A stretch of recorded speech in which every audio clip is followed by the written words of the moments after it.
Hi there, welcome back to my channel, or welcome if you haven't been here before. Welcome to the desk corner. In today's video we're going to talk a little bit about the Koh-I-Noor Polycolor pencils. Now, I haven't tried these pencils before. I just picked up this 12 set from Blick when I was ordering some other art supplies, and over the years I've heard people talking about these pencils and asking if I have tried them, and I just haven't gotten around to it until now. So I decided to pick up this small set just to check them out and see how I like them. The only other Koh-I-Noor product I've tried are these tritone colored pencils, which I made a whole video about, I think 2 years ago. These were gifted to me by Miranda Watson. I'll link that video down below or put it in the cards or something so you guys could check that out. These were really fun to try because they had, I think, 3 colors per lead, so you would get a very interesting blend when you were messing around with these ones. The Polycolors, I think, are more their standard colored pencil set from what I know. Without further ado, let's just get to unboxing these because I really want to get this plastic off of them. I was so anxious to open these, I didn't even read the back here. So up here it says that these are professional artist colored pencils made with California cedar wood casings that are used for drawing, illustration, and coloring. Polycolor's rich and vibrant leads are suitable for any project, and it says here that they are light fast, blendable, and brilliant colors.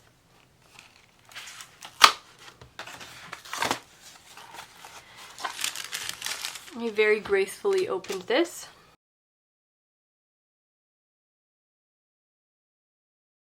They come in this small tin. Of course, this is just the 12 set, so it's a really small sample of this set, but it comes with the pamphlet here, and we can take a quick look at that actually because I think this is really pretty looking.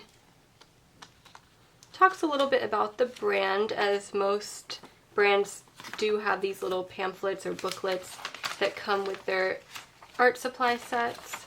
Actually, I am a bit overstimulated looking at all of this. They do have a lot of art sets. It looks like a lot of graphite, maybe charcoal. Let's see, is there any charcoal? Actually, maybe charcoal's not included here, but they have jumbo pencils you could see down here, and then they have a lot of just drawing sets, it looks like. Over here you could see the assortment of erasers that they have. There's the woodless graphite, it looks like, and they also have brushes, so that I didn't really know. I don't know too much about the collection here. If you open it up, it's just going to get, oh wow. So this booklet, I think, has the entire collection of their art supplies, it looks like. We will focus on the Polycolors today, but I'll be using this pamphlet as a future brand guide for sure. So let's zoom in on this little area here in the booklet. The Polycolor colored pencils look like they're available in 5 different sets. You could get 12, 24, 36, 48, or 72. Looking back, I should have got a 24 set because the price point was actually pretty low for these, but I guess I just was adding them on in addition to other things in my order, so I just picked up a 12 set. But 24 probably would have been more ideal. It looks like the biggest set you can get is 72. Also looks like you can get a couple of specialty sets including grays and browns, or maybe this is a portrait set actually. Actually, I think it's browns. So you could get grays, browns, portrait, and you could also get landscape. So that's really great for artists that are looking specifically just for those specific color families. This is the portrait set, it's 24 pieces, and then the landscape set is also 24 pieces, and the gray and brown set that come on their own are 12 pieces each. And I know I said I wouldn't talk too much about the other sets from this brand, but it is interesting to see here that they have watercolor pencils, and I'm wondering if those are color matched to their Polycolors, because just on first glance it looks like they are. They also come in the same types of sets here too. So it looks like you can actually buy the watercolor pencils to go along with the colored pencils if you wanted to, so that's always great. I'm gonna go ahead and put this booklet away before I convince myself to buy even more from this brand, and we can just go ahead and take a look at these pencils themselves. It's a nice little tin. It looks a bit like a graphite tin. On the back you can see the swatches at the bottom, but of course we're going to make our own version of the swatch chart. Let's do that first actually before we get to doing anything else, because I do want to look at these colors laid down and get a feel for the pencils. Now with the tritones, it looks like I made a small little swatch chart that fits inside of the tin. I think I'm just gonna do the same for these, although this comes with 11 and a blender pencil, and I'm grateful that the 12-piece Koh-I-Noor Polycolors come with just all colors and not the blender pencil, because I really don't need a blender pencil. This was actually my second try at the color chart, since I messed up the first one by putting the wrong numbers, and then it just went downhill from there. So here are the 12 colors. There's our 12 set of Koh-I-Noor Polycolors, swatched out better than how they were here with the wrong numbers and the terrible squares. So here is a better swatch chart, and you can kind of see actually a little better just how the texture of the pencils looks. They're a softer laydown, which I didn't actually expect. It's a bit hard to see when I show it directly to the camera because of the reflection of the light, but on one side of this pencil, which is hexagonal, it looks like, it says Koh-I-Noor Polycolor and the color number here. They all have these gold dips at the end of the pencils as well.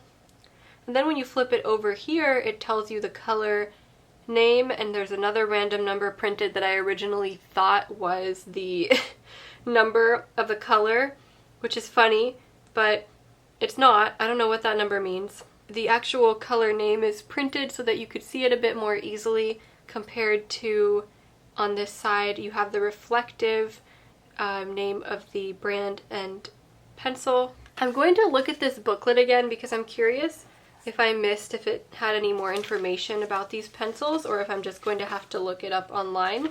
I brought up the color sheet, and the light fastness information, while not printed on the pencils themselves, does come up here. So it actually does come up on the color chart online. I'm going ahead and filling in the light fastness stars for this chart.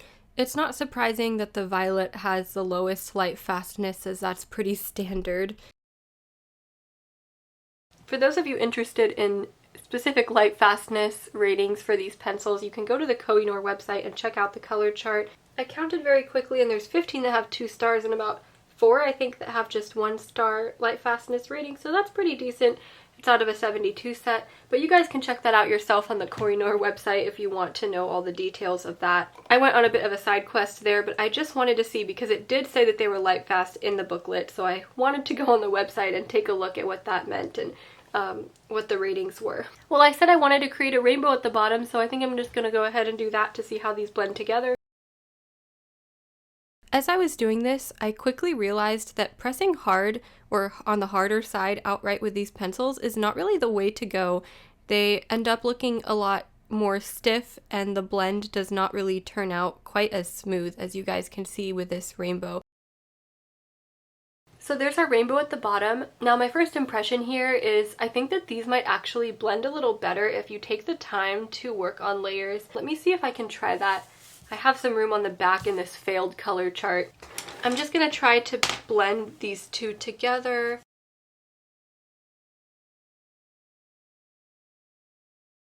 And then you can see that you can get a bit of a better blending result if you take your time with layering.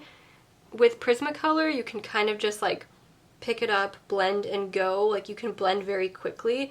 I think that with pencils that are a little more oil-based, it takes a bit of build-up in order to blend, and that's okay. It's just a different way. So you could see you can get a much smoother blend by doing it that way and just kind of starting with the lighter layer and gradually building it up. Okay guys, now we're going to have some fun. I actually just grabbed some pencils to compare the Polycolors to. I just grabbed colors that seemed close enough to the colors that come in the 12th set.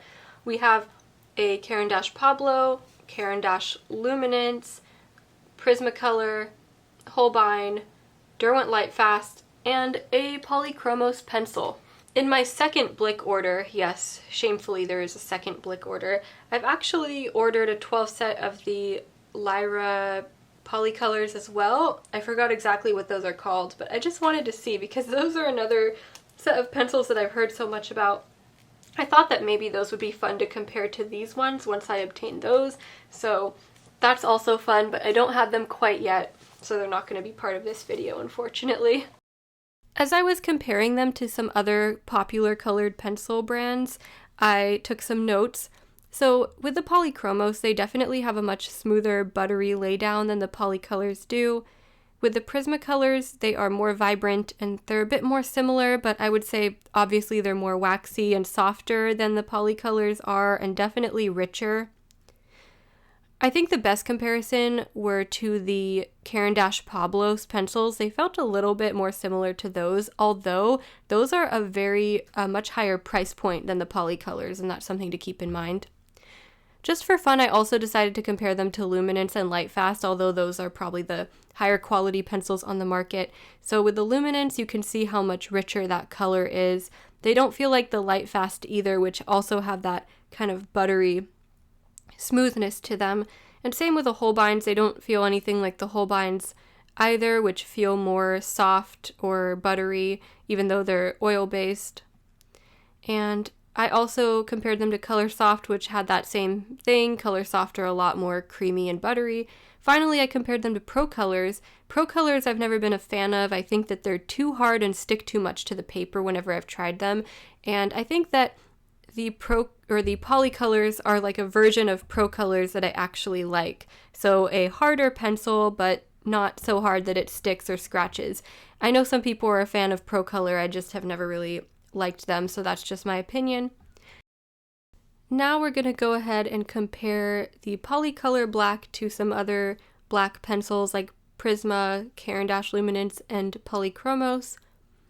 So like I've mentioned, I think that the Polycolor black feels like more of a soft black and doesn't really achieve that richness or level of deepness that I would prefer a black pencil to reach. First, I'm comparing it to the Faber-Castell Polychromos black, and you can already see the difference there. The Polycolor looks a bit on the warmer side and the softer side, and the Polychromos black really achieves that deep value. Even more so when you compare it to the Prismacolor black, you could really notice how, I guess, not vibrant that Polycolor black is, and same with the Luminance. So probably best to supplement your black if you are going to get this set. And now just for a quick sample artwork as I put these pencils to the test. So this is a mixed media sketchbook and it's on the toothier side. After trying this, I would recommend to use these pencils on a smoother surface paper and not something so toothy. However, this was a good test to see how long the points of the pencils would last without wearing down. I didn't sharpen them throughout this video or this artwork. I wanted to see how long the points would take me, and they don't wear down as fast as the Prismacolors do. Maybe they don't keep their point as well as the Polychromos do either, but they definitely don't wear down exceptionally fast, so I think that's worth noting as well. I very much enjoyed how these lay down and how you work layering them. I think that even with the 12 colors here, I was able to achieve something realistic and fun, although I do wish that black pencil had a deeper color to it. I wish that that was a bit of a richer black, but I guess you can always supplement it with another colored pencil brand black. A lot of colored pencil brands seem to have that issue anyway. I think one thing I was impressed with is just the price point of these pencils. Right now they're going for about $1 or a little more than $1 USD. And so I got this set for fairly cheap, and the full 72 set is about $80 or so, which is about the price point of the Prismacolors, if I'm correct on that at the moment, at least as of right now in September 2025. But a lot of these artist grade pencils go for a lot these days, and these are not just like a random brand from Amazon or a budget brand, but these are from a reputable brand that have been around for a long time, so I was actually pretty surprised at the price point here. They do feel a lot like the Caran d'Ache Pablos, which are at a much higher price point as well, and looking at the website, they are pretty light fast for the price point and the range here, so just something to consider. These might be worth trying, and they might be a bit of a hidden gem. I certainly enjoyed using them and trying them out for you guys in this video, and I might want a bigger set in the future. That's about all I have for you guys today. I hope you enjoyed me reviewing the Koh-I-Noor Polycolor colored pencils. I would like to do more reviews in the future, or even just revisiting a lot of my other supplies, which I have so many of. I enjoy using these. I think that because the lead is a bit harder, you could even use some hatching or cross-hatching techniques with them, which would be fun, and maybe that's something I'll do in the future. I would like to have a bigger set of these eventually, and probably will end up getting one in the future. Let me know what you guys think of the Koh-I-Noor Polycolors in the comments down below, if I missed anything in this review, and if it's a pencil that you enjoy using or are interested in trying someday. As always, thank you guys for watching today's video, and I will see you guys in the next one. Bye!